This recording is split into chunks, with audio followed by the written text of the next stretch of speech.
okay. Hi, Nate. Do you want me to pour water or you good?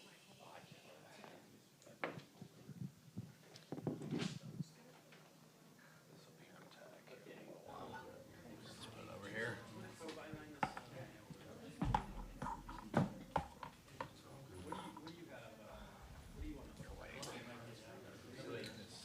Texas, that's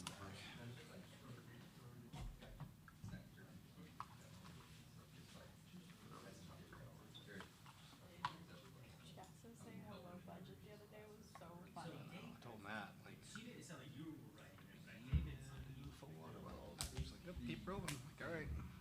Sure. Thank you.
Okay, thank you.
where we're at?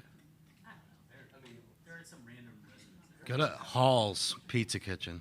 Stop. Yeah, it's Hall. Have you not had Hall's? It's good. I wouldn't sit in there. I think it's the best in Oklahoma City. Good, but you're from Austin. Don't sit there. Well, I was gonna say, if you're going to adventures, go to my dad. Yeah.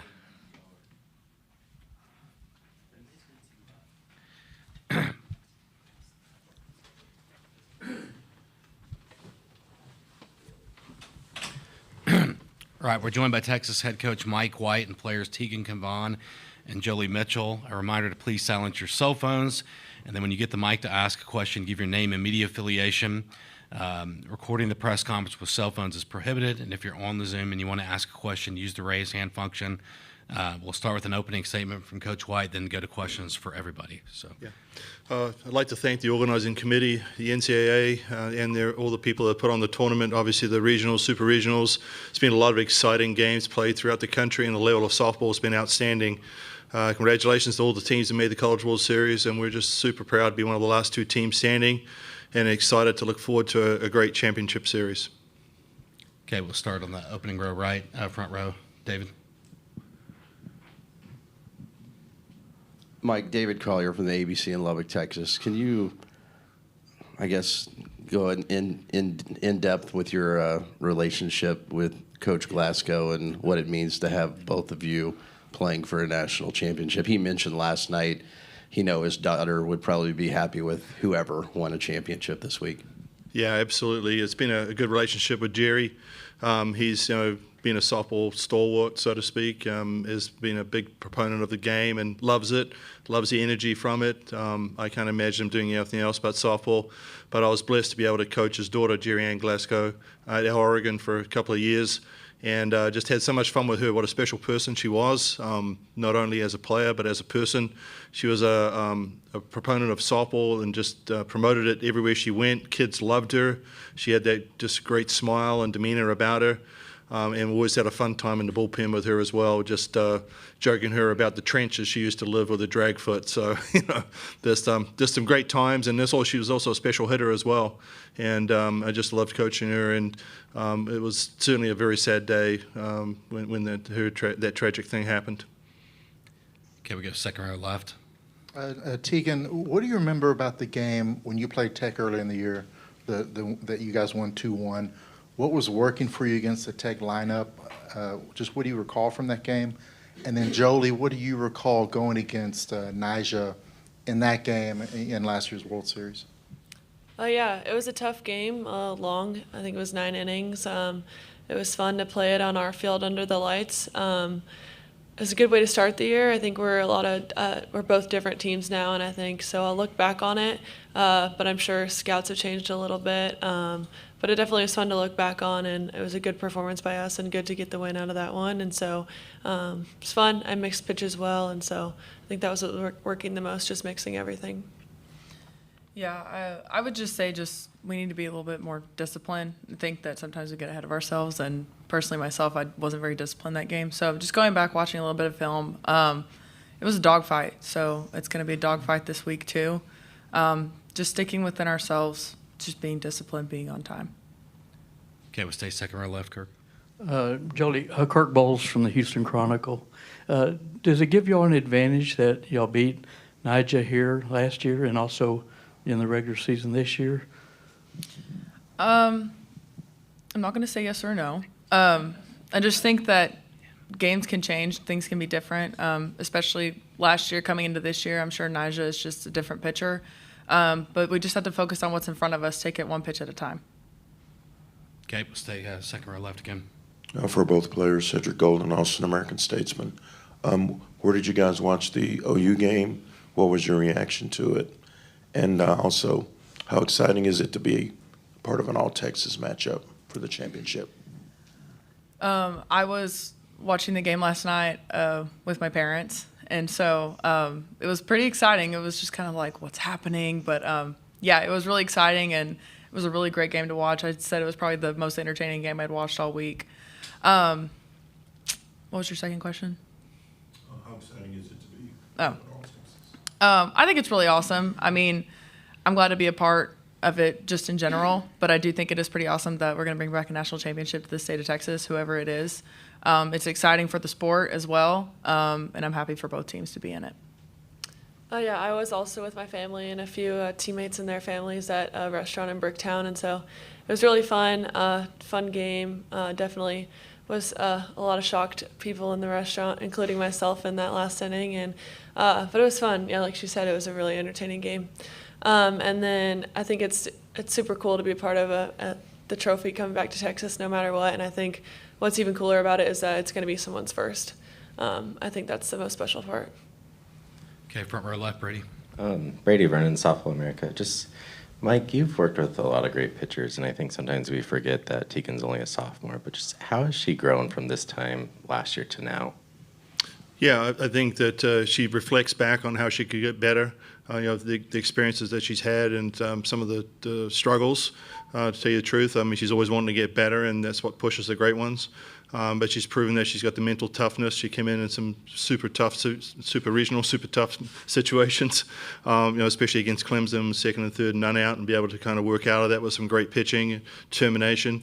I think that's, and especially after some struggles she went through. But, sometimes that can make you tougher, and it's made her tougher. And just being in this situation now, she's pitching at her best. And I think she's looking forward to leading this team to hopefully a championship series. Okay, we go front row left to Eli. Eli Letterman, ESPN, for Tegan and Jolie. You guys both joined this program before last season, and there's been a lot of talk with this group about the desire this year and wanting to get over that hump. And Oklahoma was one of those humps. You're back in this championship series. The growth of this program and the group of players in that time, from when you showed up to campus to now, where do you think this group has grown to be in this spot again now? Yeah, I think. No, you go ahead. I think we just keep getting better day after day, and I think Coach White always says, like, you might bend but never break, and I think that's been us all season.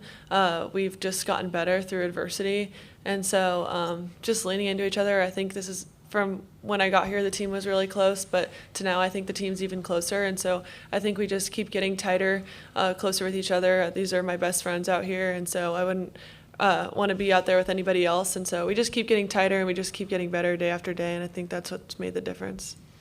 Yeah, I think the biggest change, I mean, you look at last year and then to this year, it is very different. But I even think within the last month, it's just been insane to see how we've changed. We love each other a lot. And I think just naturally we all are just strong competitors. We were talking about it earlier that I think that we enjoy just going out there and competing and dominating other people together. It's just kind of like our little bonding thing. And outside of this, we love each other too. But yeah, I do think that OU was kind of just like the moment where we said, hey, if we're going to win this thing, we have to turn it around.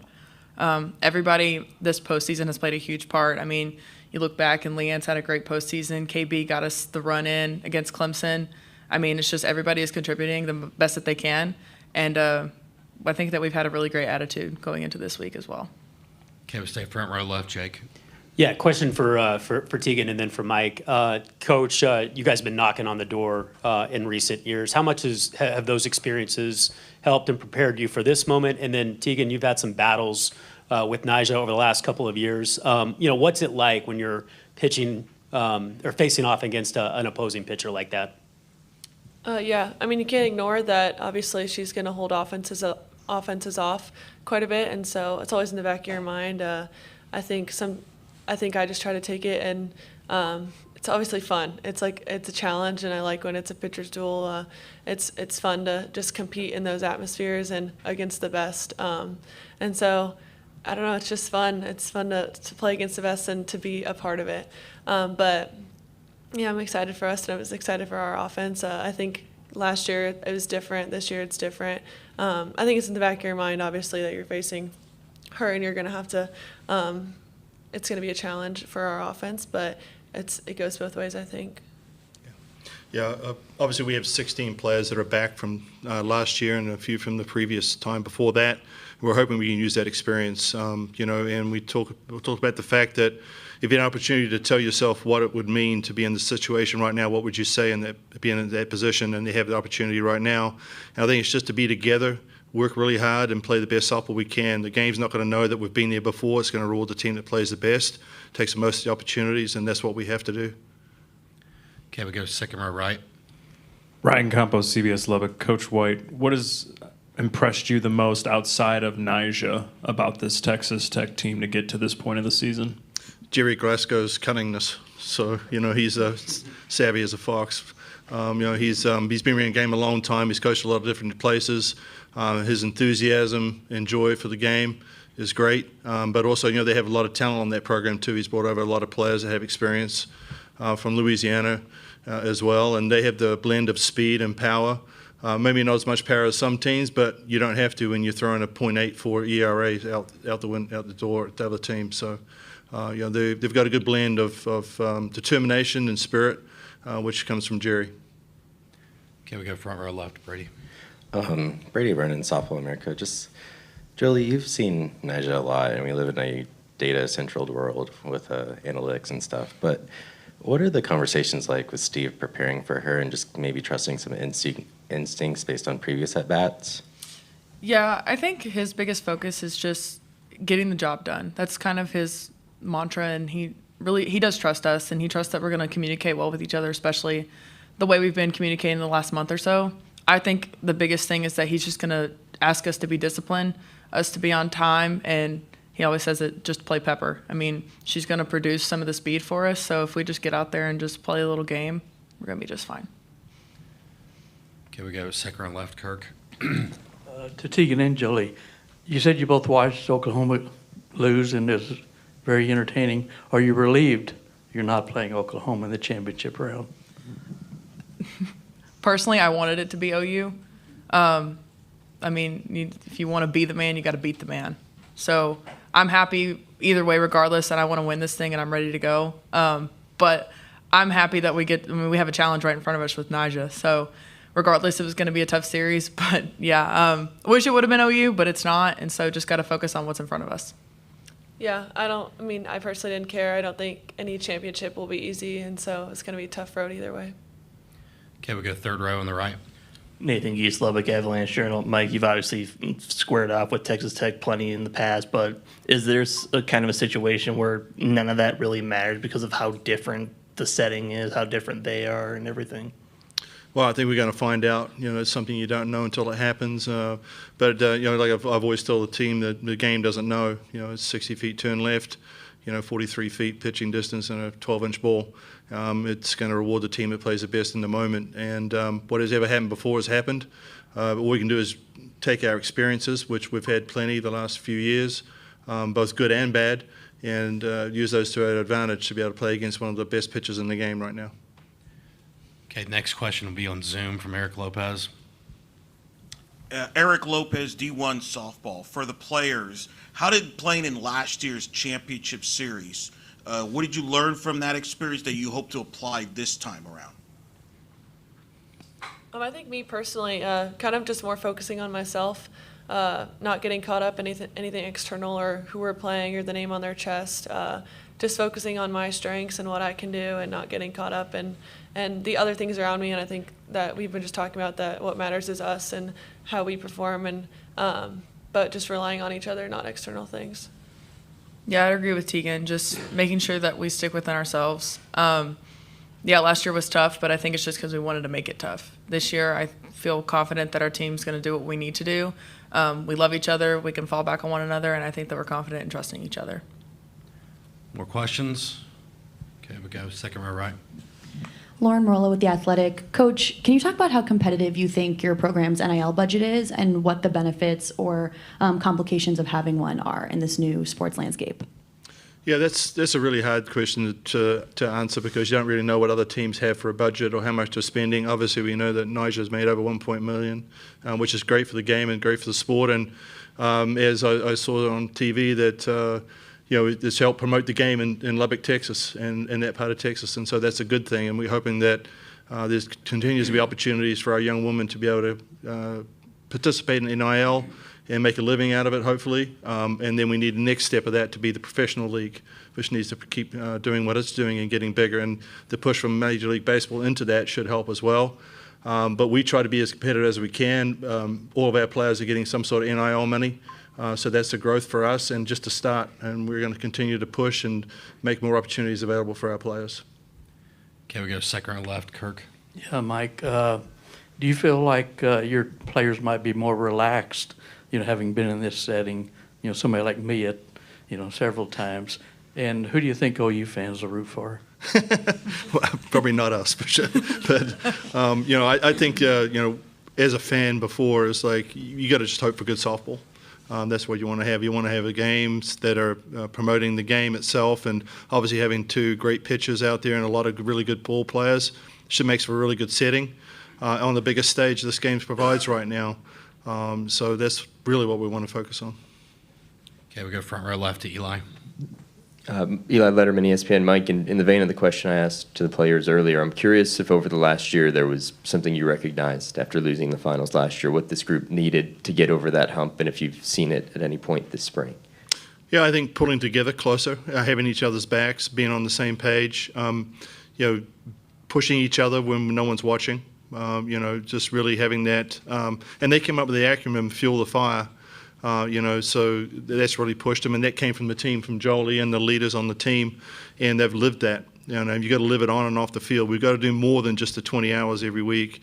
If you want to have it, you got to change your mentality about winning and playing this game, and they've really been focused on that. They've been focused on getting better each and every day we go out there, and they're pushing each other, and that's what you need. We've got a lot of players that could play, but still have spirit behind the team, and I think that really makes a difference, especially our pitching staff. This group, I know Tegan spearheads it, but they all have each other's backs, and it's been tremendous to see. Okay, we stay front row left, Brady. Brady Vernon, Softball America. We talk a lot about Reese's bat, but with a very aggressive Texas Tech team, how can she really be a game changer behind the plate with controlling the running game?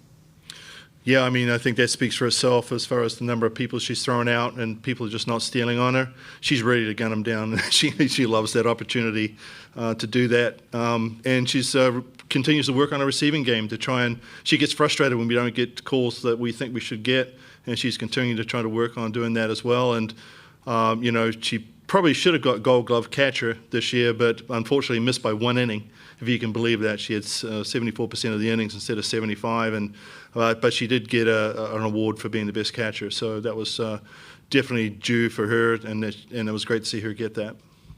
Okay, we'll go front row right to David. David Collier, ABC Lubbock, for Coach and for Jolie.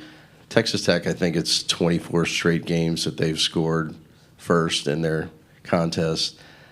Does that put extra pressure on you when you're at bat to try to get something done early, because once Nyjah has that lead, it's difficult to kind of come back against them? No, I trust our team, and if they score first, okay, it's a game of scoring, and like Coach says, the game doesn't know.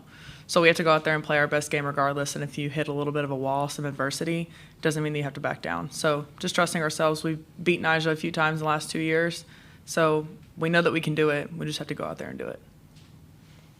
Yeah, well, the game is 7 innings, 7 battles to win the war, and whether it comes in the first or the last. You saw that yesterday with OU, down to their last strike and hits a home run. It can happen at any time. So I think just keeping your head about you and understanding that it's going to be kind of really battling together and working together, like keeping the pitch count up, making her work hard in those situations, not giving you those easy 1, 2, 3 innings. Just continuing to put the pressure on not only Nyjah but their defense as well. That's what's going to kind of play the toll, and that's what we've done well this season. We've scored just about against everybody. I don't know the total numbers. I don't know if we've been shut out by anybody, but we're always in the game, and that's what we continue to do. We always want to try to bring up that either winning or tying run in the last inning. Okay, last question will be from Eric Lopez again on Zoom. Eric Lopez, D1 softball coach. When you look at Jerry Glasgow and this offense, how are they different now than they were when you played them in February? They steal home, which is incredible. But I think he's done. Someone said he's done it 3 times, but that's definitely bringing a new one into my playbook. So, but he's crafty. He's going to use what he has at his disposal. He's going to make you play well. He's going to put pressure on. And that's what he does. And he always believes. He has Nyjah there, and he believes if he can get a run, he's going to win a game. So, but we also have a very talented team as well. And so it's a great matchup. And Jerry, he knows the game. He's crafty, which I'm looking forward to that matchup. Right. That'll wrap things up for Texas. Thank you. Thank you. Texas Tech will be here at 12:30.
Nate, will you tell Kurt that OU's out of the tournament? You're not asking about him. I'll leave that to you. Why do you keep asking those OU questions? You're so fixated.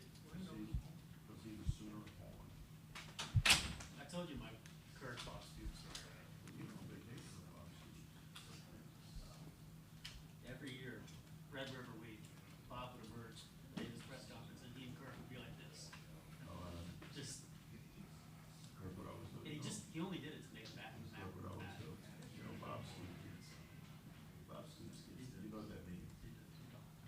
Well, that means Kirk has a cell phone number. That's all it means. inevitably, in the Statesman on Sunday, it would be about how great Bob is and how horrible Mac is.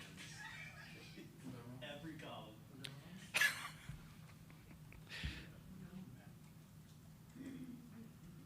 Not later on. Not in the 05, not in 08. 05, 08, 09. For Bob's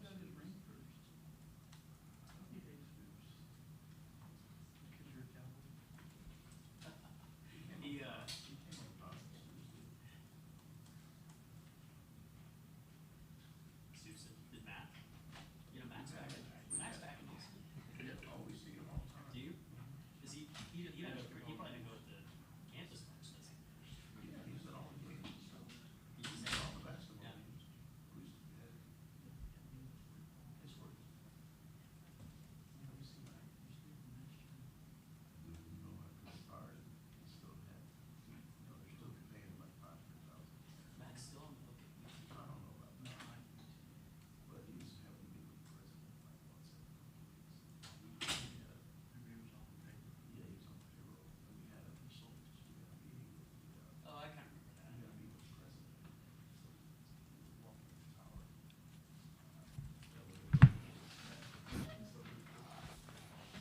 He said that.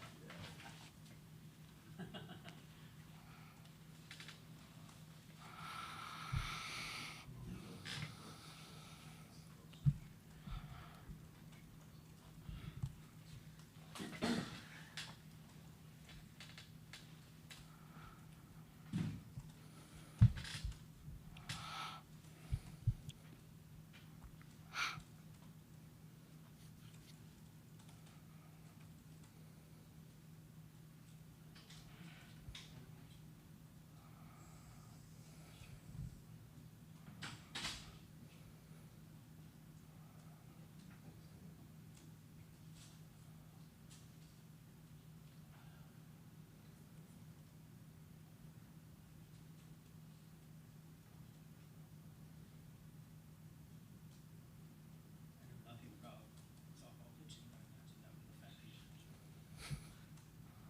Because you're like kicking your, I guess, defender's radial lines. Yeah.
Thank you, Nige. She can do more than pitch. All right, we are joined by Texas Tech head coach Jerry Glasgow and players Nigel Kennedy, Demi Elder, and Alexa Langoliers. A reminder to please silence your cell phones and then give your name and media affiliation when you get the mic to ask a question. No recording with your cell phone to get video of the press conference is allowed. Make sure to use the raise hand function when you're on Zoom to ask a question. We'll start with an opening statement from Coach Glasgow and then go to questions for everybody. So if you have an opening statement, feel free. We're just super thrilled, super excited to be here and to be a part of this. The crowds, the excitement and the enthusiasm, the atmosphere of the games has just been unreal, unbelievable. I thought the atmosphere in the game last night was just absolutely amazing.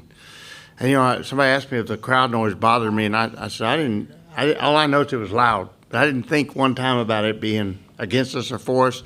I didn't think that had any effect on the game at all. Other than I thought it created a great atmosphere for a big-time playoff game to have that many people and that bigger crowd.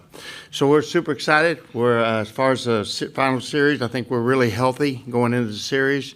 I think we're the healthiest we've been all season. I think we're the most confident we've been all season, and I look forward to seeing the girls go out and play the best ball of the season. Okay, we'll start front row left with Eli. Letterman, ESPN. Alexa, in the backdrop of everything last night, there was obviously a lot of love here. Sam Landry on the other end, all those things. And I'm curious with Coach Glasgow, you followed him to come here. What makes this guy the kind of coach that the players want to play for, that want to follow, that want to be a part of his program? Sorry. In my opinion, Jerry's always just been genuine. Like, you're not going to see a lot of, like, the two different sides of him. I feel like he's always been upfront with you about everything, academics, athletics, real life. Like, he's very honest about stuff, and he's not going to steer you one way or the other. And I've always wanted that in a coach, so. Okay, we'll go front row left again to Jake. Jerry, there was a report yesterday that Nija's been playing on a torn hamstring. Can you confirm that, elaborate on it? And if it is the case, Nija, how have you managed playing through the injury? I've never known exactly because I'm not. They did. I just know it was a really serious injury that was going to take 8 or 9 weeks to get over completely. I was actually told soft tissue injury, and I think I assumed it was the leg or the hamstring, or but I really didn't know. Other than the doctors said that, and I talked personally to the doctors because I wanted to be sure what we were doing, or to a lead trainer. And I remember him saying that the pitching motion, because it was on her left leg, not her right leg, it wouldn't do further damage to go ahead and pitch. But if it had been on the right leg, he would have to shut her down. And so it was that close. It was really we were walking on pins and needles for about a month. There was about a month there where. Even like the South Carolina Friday night game, we thought she was going to start, and it didn't feel right, and we had to not start on Friday.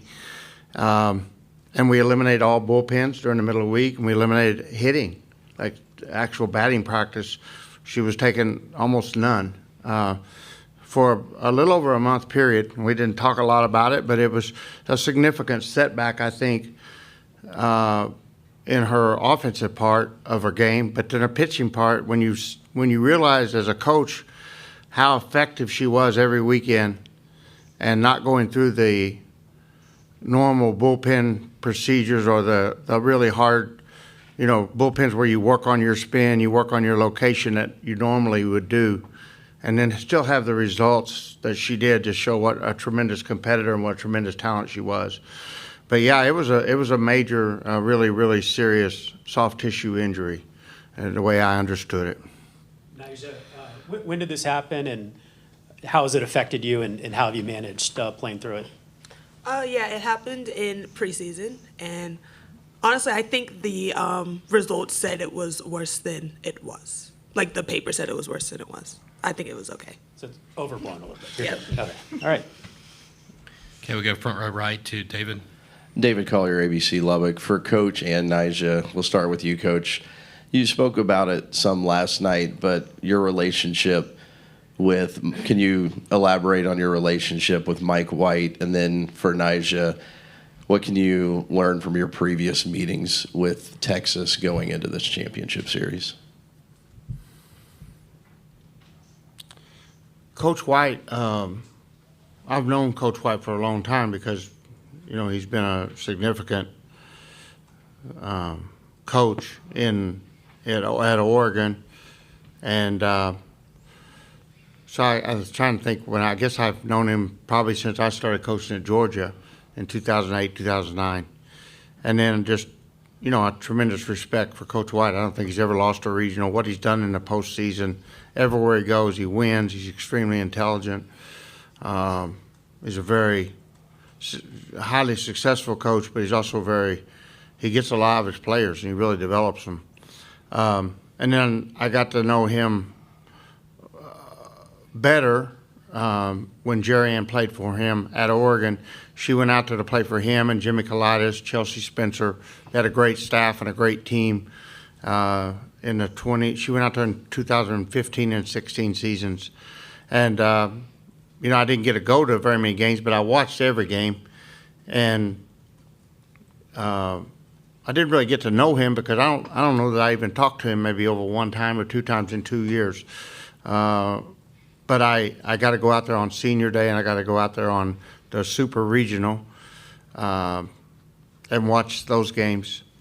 And, you know, I just know his teams always win. They win. And so then when he came to Texas, I made a point to play there every year. I've taken my team from Louisiana over there every year to Austin. And on this year we went ahead. We went there and played. He was good enough.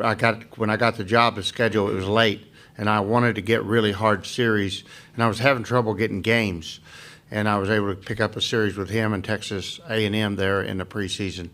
So, you know, I know what everybody else knows. He's a winner. He always does well in the postseason, and I'm super happy for him to get in this series. I think this is third series in 4 years or something ridiculous like that. And, you know, I think I thought about last night, you know, if Jerry Ann was here and she could talk, I don't know if she'd root for me or White because she loved Whitey. And she used to compare us a lot. She'd say, Daddy coaches just like you. He just got more colorful vocabulary. And she probably thought he's a little smarter than I am. But anyway, I'm really looking forward to getting to compete. When we play at Texas, we've always had really good competitive games. I've seen him get tossed once, and he saw me get tossed once in that series. We've always had fun with that, and hopefully we don't do that and we act better here. But we'll get after it in this series. It'll be fun. Okay, we go front row left, Brady. Brady Vernon, Softball America. Just, Alexa, how have you kind of seen the infield grow defensively, especially on the left side with the two freshmen? I think they've grown tremendously. I mean, starting the season, I feel like there's a lot of miscues, but I mean, they just got really tough mentally and they just bared down. And I don't think you'll see a better left side of the infield, in my opinion. Again, for Nyjah, the experience you have against Texas and how you can take from that going into this series. Yeah, they're a really good offensive team. So just knowing, and obviously they see me in the preseason, but just knowing we're going to have to change things up, keep the hitters off balance. I think that's something Coach Terra is really good at, too, just knowing what to throw batters and how we can attack their weaknesses, but also playing to my strengths. Okay, we go second row right. Ty Kaplan with the Daily Toreador. Demi, obviously sticking around with this. You, Reagan, and Logan all stuck around. How have you celebrated with them? And then for Alexa, the sisterhood that you kind of built with the other girls from Louisiana, how has that been? Obviously watching Lauren and Maya get that walk-off yesterday. Yeah, I think for me, Reagan and Logan, it's been very special just because we trusted in Coach Glasgow and we stuck with it. But I think the mean more is just with my teammates, and without Nigel, we wouldn't be here. Without the infill, we wouldn't be here. And without the offense we have, we wouldn't be here. So I think just as a team, it's been pretty awesome. I think the sisterhood from Louisiana is just really something special, and being able to expand that into the sisterhood we have now is just amazing. And just seeing the success Lauren and Maya have had this tournament is just awesome. They deserve it, and I love them. Okay, we'll go second row left. Thomas Jones, Austin American Statesman. Demi and Alexa, the Texas players talked about the challenges of facing Nyjah. For you guys, Kavan had a lot of success against you on that first game. What was she doing particularly well? What did y'all learn from that game at the plate? And then how do you change your approach? I think for me, it's she went hard up a lot that game, and I think just being able to make an adjustment faster of getting on top of that ball will force her to throw more of that drop ball that she has and the off speed. And I think if we can make her a little bit more uncomfortable this time around, we'll be more successful. I was unable to play the first 2 games we played them since I was injured, but have seen her in the past since last year, the 3-game series. I think with her, you have to just make adjustments really fast. Okay, we'll stay second row left. Kirk. Jerry, did you bring any other pitchers here to Oklahoma City? I was just curious. What do you ask me? Oh, you got pitchers. Yeah. Plural. Yeah, we do. They're dying to go, and it's been they've been great. The girls they've been working in the bullpen. Of course, I think they understand the situation, and they obviously are playing with an extremely talented, generational type talent. And Chloe's amazing. She's got tremendous control, and when we put her in, she's going to be sharp. And she's working in the bullpen. Like, she was even sore yesterday just from throwing so much the last few days because she's been down in the bullpen throwing and just staying ready in case something freaky happened. We had an ankle turn or a ball hit Nyjah or anything that would suddenly occur, that she's got to be ready. And so I thought it was interesting. She said, like, her shoulder was sore from throwing so much. Not injury-wise, just tight, and she's ready. When she gets her shot, Chloe will be magnificent, and we're gonna need more than Nyjah in this 3-game series, most likely. You don't think she could pitch 3 more games? I think she could do anything right now. She's kind of like Superman out there in the circle. But I suspect in this 3-game series we'll end up having to go to more than one pitcher, obviously. Okay, we'll stay second row left.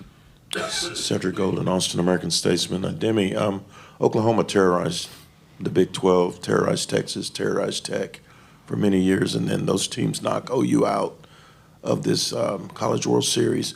How do you guys kind of refocus and know that it's not over yet? I mean, you beat OU, but there's still some work to be done. I think the way we refocus is just staying to the game and staying to what we know and what we love to do. I think the job's not done yet, and I think we all know that. Okay, we will go next, second row right.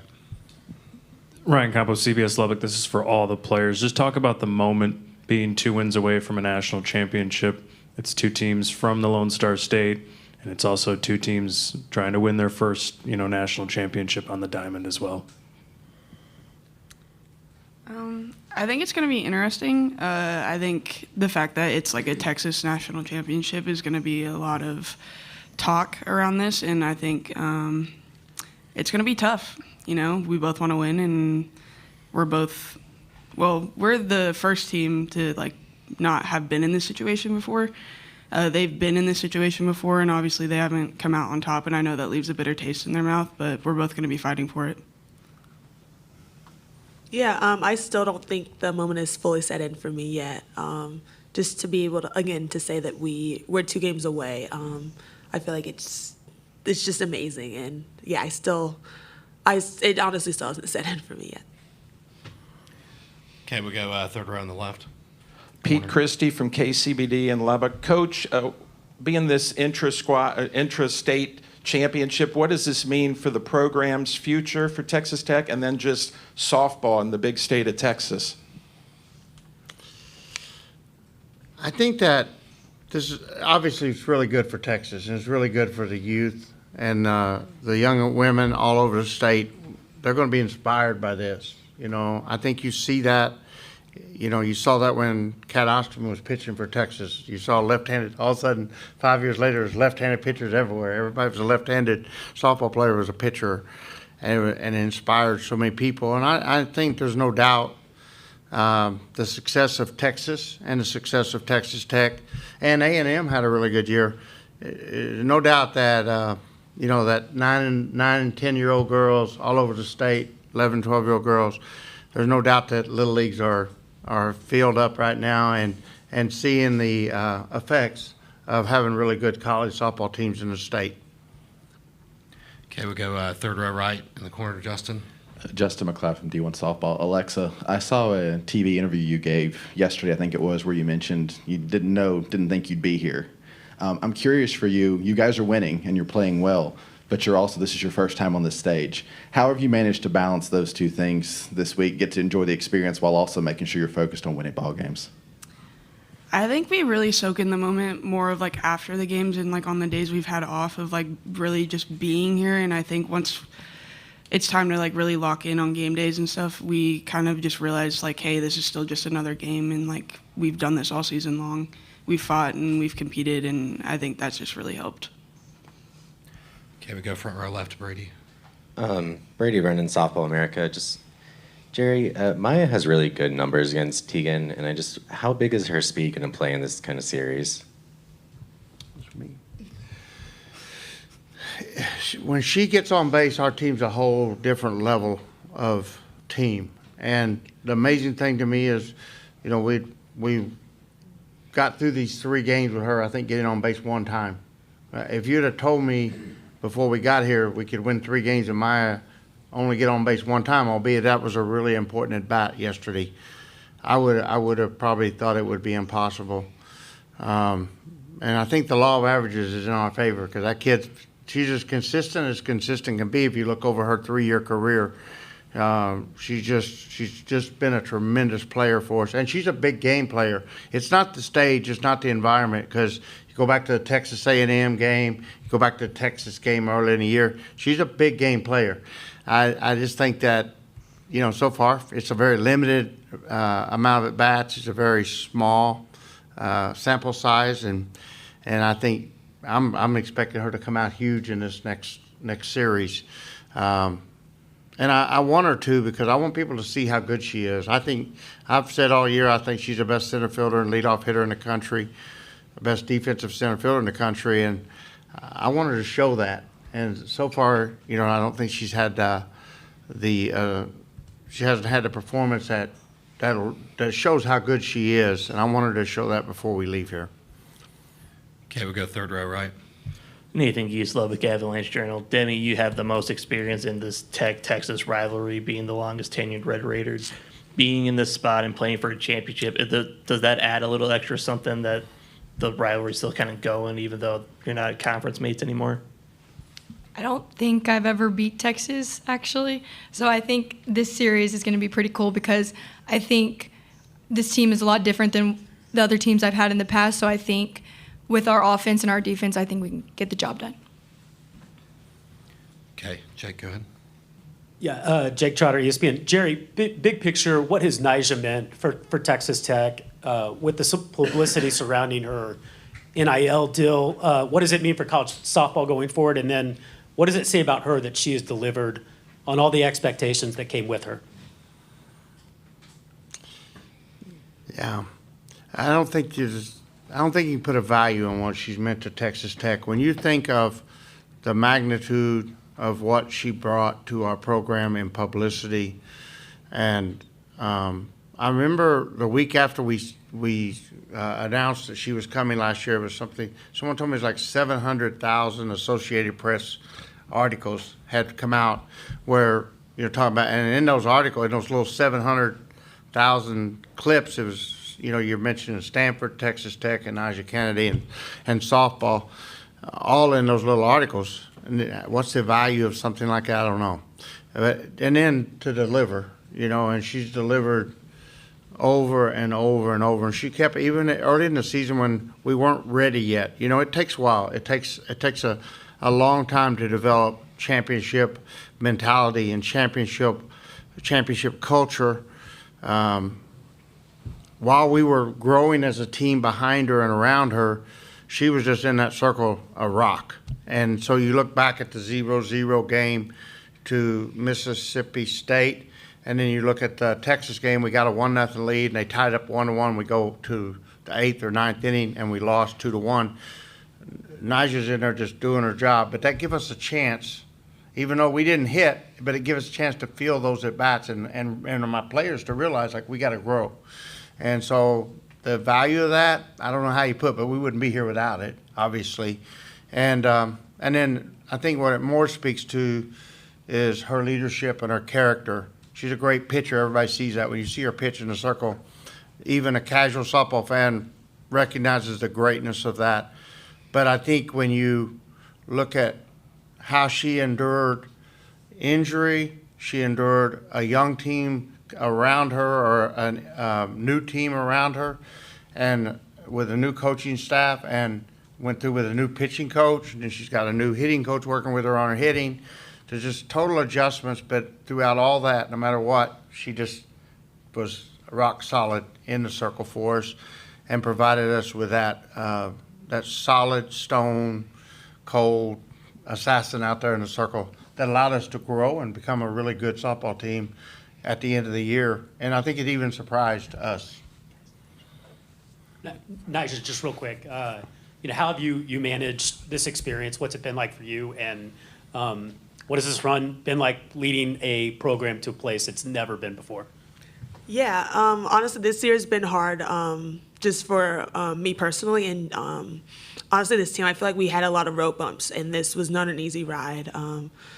We were joking about on the bus, if you would have asked us, like earlier in the year and earlier in preseason, if we would be 2 games away from hoisting a national championship trophy, we would probably laugh. We took some hard losses early on, but just honestly, I feel like we've just grown as a team, and a part of the road getting here is just peaking at the right time, and I feel like we're finally just catching our step, and we're getting to know each other on the field, and I feel like that we're just playing for each other right now.